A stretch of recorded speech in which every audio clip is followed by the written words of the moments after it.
बहुजन समाज की हर खबर पाने के लिए सब्सक्राइब करें अम्बेडकर पीपल्स वॉइस और बेल आइकन दबाएं। और फ्रेंड्स, मैं नूरतराम लोली आप देखना शुरू कर चुके हैं अम्बेडकर पीपल्स वॉइस। दरअसल आपको बता दें कि 23 तारीख, 24 तारीख, 25 तारीख तक 3 दिन तक लगातार दिल्ली दहल उठी। जिस दिल्ली को दिल वालों की कहा जाता है, देश की दिल कहा जाता है, धड़कन जिस दिल्ली को कहा जाता है, उस दिल्ली के अंदर 23 तारीख के बाद जो हुआ सब कुछ, उससे न केवल दिल्ली की धड़कन गई बल्कि उस दिल के ऊपर दाग भी लग गए। आपको बता दें कि करीब 3 दर्जन से ज्यादा लोगों की मौतें अब तक हो चुकी है। जबकि आपको बता दें कि ये आंकड़ा भी कोई सही नहीं बता रहा है। जो मीडिया के द्वारा जानकारी आ रही है उसके अनुसार आपको बता दें कि यह आंकड़ा है, जबकि सही मायने में कितने लोग मरे हैं अभी तक किसी को भी नहीं पता। 200-250 से ज्यादा लोगों की है वो घायल हो चुके हैं। तो कुल मिलाकर हम देखने की कोशिश करें तो एक बहुत ही बड़ा जो 1984 में दंगा दिल्ली में देखने को मिला था, उसी तरीके की हिंसा है वो दिल्ली के अंदर भड़काने की पूरी कोशिश की गई। अब सही मायने में देखना कोशिश करें तो इन जो 40 परिवार हैं जिनकी मौत हो चुकी है, साथ ही जो 200 परिवार हैं जिनके घर जला दिए गए हैं, कई लोग हैं जिनकी दुकान धंधे बंद कर दिए गए हैं, उनकी दुकानें जला दी गई है। तो इस सब कुछ का गुनहगार कौन है अगर हम इसे संभालने की कोशिश करें? हालांकि आपको बता दें कि सब कुछ जो सामने तभी आएगा जब पुलिस जांच करेगी, और जांच भी अगर ईमानदारी से होती है तो। अगर नहीं हो पाती है ईमानदारी से जांच तो बहुत ज्यादा मुश्किल हो जाएगा।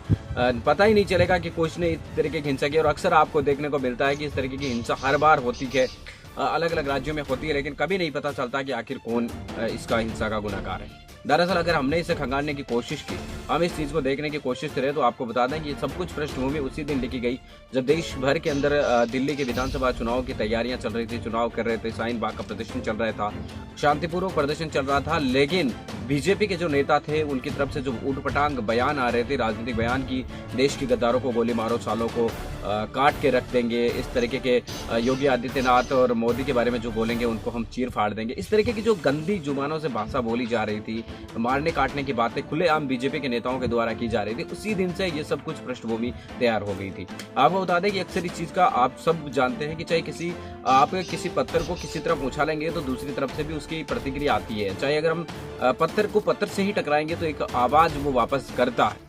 और यही सब कुछ हुआ कि बीजेपी की तरफ से जो ये इस तरीके के भड़काऊ बयान दिए गए, शायद इनकी वजह से जो दूसरी समुदाय है, दूसरा पक्ष था, उसकी तरफ से भी कुछ करने की कोशिश की गई हो।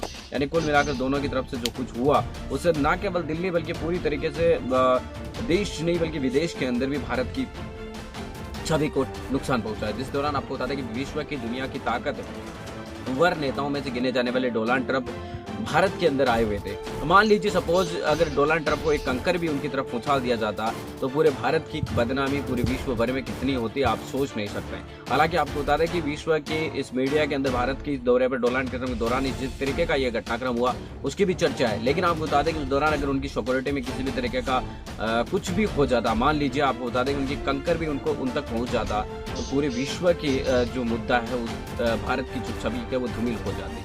लेकिन आपको बता दें कि इसके गुनहगार जो है वो पूरी तरीके से अगर हम देखने की कोशिश करें तो चाहे कोई भी हो, लेकिन कपिल मिश्रा, प्रवेश वर्मा सहित जो लोग हैं जिन्होंने इस तरीके के बयान दिए, साथ ही ताहिर जो हुसैन है आम आदमी पार्टी के पार्षद, उनको भी इसमें इन्वॉल्व किया गया। तो ये तमाम लोग जिन्होंने गतिविधियां की है, ये सब गुनहगार है। इन असली गुनहगारों को पकड़ने की बहुत ज्यादा जरूरत है। आपको बता दें कि भारत के अंदर अक्सर इस तरीके के देखे जाते हैं कि हमले होते हैं, आतंकवादी हमलों के अंदर इतनी जाने जाती है जितने दिल्ली के दंगों के अंदर गई है। तो पूरा एक आतंकवादी हमला ही इसे आप मान सकते हैं। हिंसा भड़काने की कोशिश की। आतंकवादी हमले के दौरान एक चीज कॉमन होती है कि वापस जो देश की जनता है वो एकजुट हो जाती है उन हमलों के खिलाफ। लेकिन यहाँ पर आपको बता दें कि ये जो जख्म एक दूसरे के समुदायों पर पड़ते हैं वो कई सालों तक नहीं बढ़ते। मिलेंगे इस नए वीडियो नए अपडेटों के साथ, तब तक आपसे लेते हुए लाइक कीजिए, कमेंट कीजिए और शेयर करना बिल्कुल ना भूलें अगर आपको वीडियो पसंद आए।